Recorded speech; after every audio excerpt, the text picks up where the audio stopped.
All right, I'm here with Laura Siddall and Sid.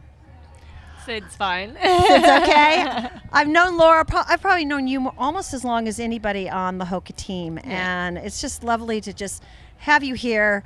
I know how rough you must be feeling, but I'm enjoying this time with you. Yeah, already. I mean, it was great. We caught up the other week, earlier in the week, and so it's lovely to come back now, and it was great being out the course and seeing all the Hoka banners and everyone and hearing all the cheers. So yeah, it was a really, really good course today.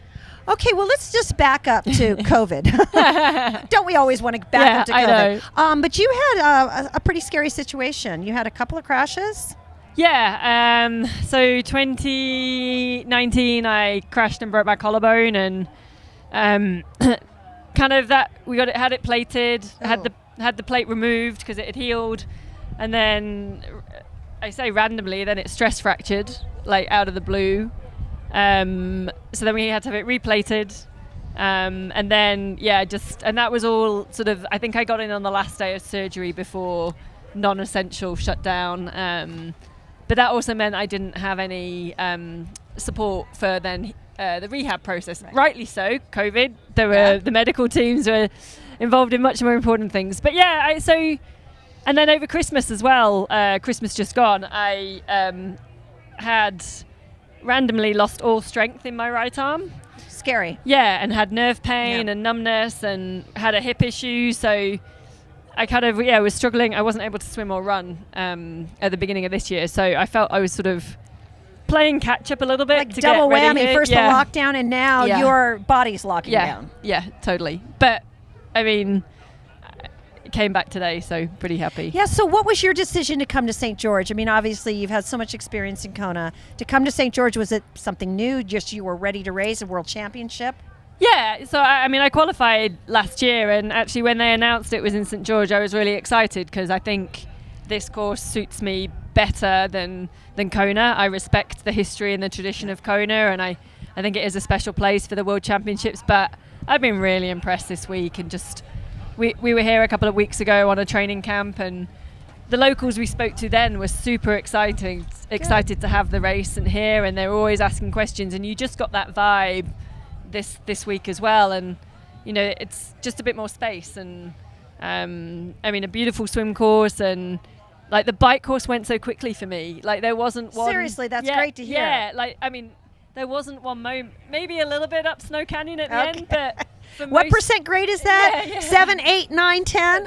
But for most of the bike course, I was kind of surprised that I was like, I'm already at the next bit, because I'd broken it down into chunks. So, I mean, that's something really special. No, that is. That makes you think it's going to go the same way on the run. Yeah, it does as well. Yeah, and I felt really good on the bike. I felt pretty in control. I think that's probably why it sort of felt like it went pretty well. And so I was sort of, and my running's been going really well. So and obviously we trained on this course a couple of weeks ago, so you knew it pretty well, and was hoping that would then it'd stand me in good stead. And it wasn't too bad. It wasn't as, if I'm being super critical on my race today, I'm disappointed with my run, but I'm still pretty happy overall. Well, and you had a little bit of a mishap at the start of the swim, right? I did, yeah. Actually, in the warm-up, I got clobbered. I was swimming back to shore, and I think one of the male pros, we just obviously neither of us had looked up properly, and it's pretty dark at that time. It was. Yeah. I got his head smacked me in the side of the face, or the side of the head, and I went a bit dizzy straight away, and I was like, oh gosh, there's the race over before it's even started. But I got back to shore and felt fine, and was fine in the swim, and got on the bike, and the ear was just blocked with water and didn't clear, so I was trying to clear it, and then I noticed there was blood coming out of my ear. Yeah, that's so not good. I stopped clearing it and just left it. And I mean, I didn't feel dizzy, I didn't feel nauseous, so that was the main thing. And I've just been to medical and checked it. And you were one tough chick. So yeah, I think that's obvious. Yeah. So let's visit the run. Not too pleased with the run. Yeah, just for the training for my running has been going really well. Yeah. So I was kind of quite excited to see what I could do, and because I felt sort of pretty controlled on the bike.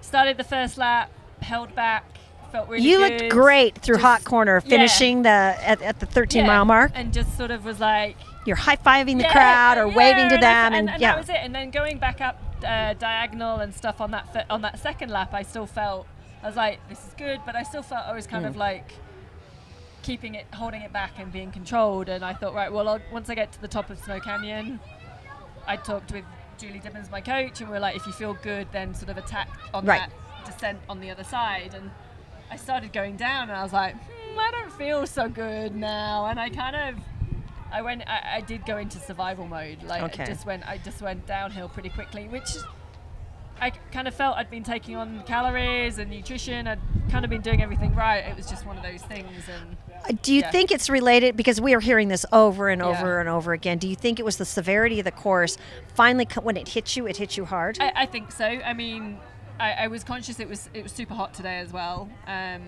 mean, I was conscious of that, so I was making sure on the bike I was taking on fluid and making sure, pouring water over myself, making sure I was keeping that cool. And I feel I managed that pretty well. I mean, I'll go back and sort of analyze it. But I don't know. I think maybe just that, the whole course of that bike, and then just the first lap of the run probably did catch up. And I was trying to sort of, and the opportunities we got on the out and back, sort of look where the other athletes behind me were and go, okay, I know I'm in 7th, but okay, 3 people can pass me, I still make top 10. And I was like, okay, they haven't gained on me in the last lap, but I knew Fenella, who another Brit, was catching, and she did catch me, and she went past me.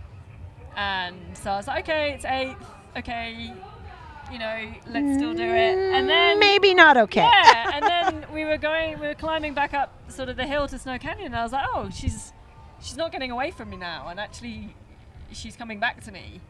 And we went through an aid station together, and I sort of said to her, come on, let's finish it off together.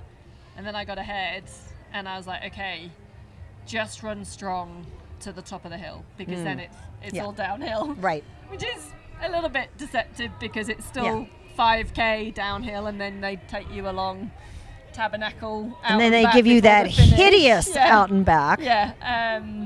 So I was kind of running a little bit scared, but got back in front of it. I don't know whether I broke her at that point. I don't know. I haven't spoken to her afterwards, but came back into 7th. So. Were you guys in the out and back together though? Yes. Okay. Well, that was that motivates you in a certain way. Yeah. It's so close to the finish, right? Yeah. It's kind of, in a way, it's kind of good having. Well, it's good and bad, isn't it? Having that out and back, you can kind of see. And it was crazy because we couldn't see once you turn down there. You can't see. So it was this waiting, who's coming out first, right? But you definitely seem to have it to yourself for most of that final out and back. So that was good. Okay, so what's the takeaway from today's race? Oh, I mean, I should say today's World Championship race, right? Top 10, 7th place. I know. It's crazy. Like, I was super nervous this week, like more nervous than I've ever been. Okay. I was a mess. You would never know much. it. So you've got good game face. Thursday night and Friday at times I was a mess. So that was interesting to deal with that, because I've kind of never had that. And then takeaway, I mean, obviously 7th World Championships, like Kona, Hawaii, October slots. Absolutely. Super happy. I'll talk to my coach. I think there's more we can do on the run. I believe that. Obviously keep working on the swim. Well, here we'll give a plug for Julie Dibbins. You've been working with her now for a year? About 2 years. 2 years. Yeah. And I have read in interviews that you thought maybe you should have gone to her sooner. No disrespect to any of the other coaches, but the fit is great. Yeah, she's amazing. Like, I don't think I'd have got through the lockdown of COVID and with dealing with injuries if it hadn't been for Julie. And that was at the start of a relationship, and she was in Boulder, I was in the UK at that point, and I am overseas a lot, but I'm spending more and more time in Boulder with her. And well, there's your British connection. That had to have helped, right? Yeah, her sarcasm and humour definitely helps. But and it was just great being at a race with her here, kind of thing, and having that support and stuff. So yeah, absolutely. Well, you have a great motto. I do. Don't die wondering. Yeah. So just tell our listeners a little bit about your motto. Yeah, that came when I was an age grouper racing. Going to the Ironman 70.3 World Championships as an amateur, And a friend, I was literally sort of getting on the flight, and a friend from my training group in Australia just said, sent me a message just saying, "Don't die wondering." And I was fortunate; I went on to win that race, and then I travelled to London to do the Olympic distance age group world champs the week later, and won my age group there as well. And so then I decided I've just taken that motto with me and try and use it in some of those like decision-making situations in life, I guess. Oh, I think it's great. I think I love that you're sharing that with us. What's coming up? What's future races and what's the next big goal? Yeah, so a couple of days, hopefully get up to the national parks in the area. Be terrible to be this close and not be there. So Zion's 45 minutes away. Exactly. Yeah. So, and then I fly back to Europe and Spain on Wednesday. Okay. So I've been in the States since the end of February. So I'll go back to Spain and then challenge Roth. Okay. In July, and then then it'll be, now I have the Kona slot, so it'll be focus on no on pressure. Kona as I mean, well. you can. Is that why Roth sounds like you really want to do it now? You don't have to do it. I love Roth. I do it every year. Every year. Wow. How many years have you done it? 4 years racing. 1 year when I broke my collarbone, helping with the team. Wow, I love that you took the time to give back, even though you're injured. Yeah.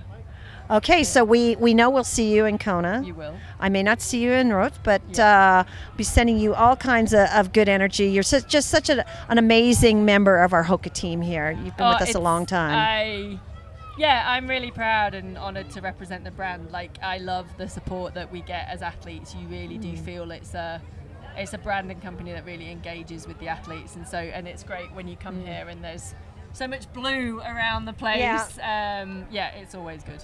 Okay, and what would you like to share with your friends and family who might be tuning into Hoka TV to see their favorite lady? I'm just, to everyone, all the messages that came in this week, I'm not sure whether I replied because like I said, I was a bit of a mess, but just a massive thank you. Everyone was with me in the race, and to family back in the UK, hopefully I'll get home to see them soon. Well, thank you so much, and fast recovery. Thank you. And keep doing Hoka proud. Thank you. Thank you, Sid.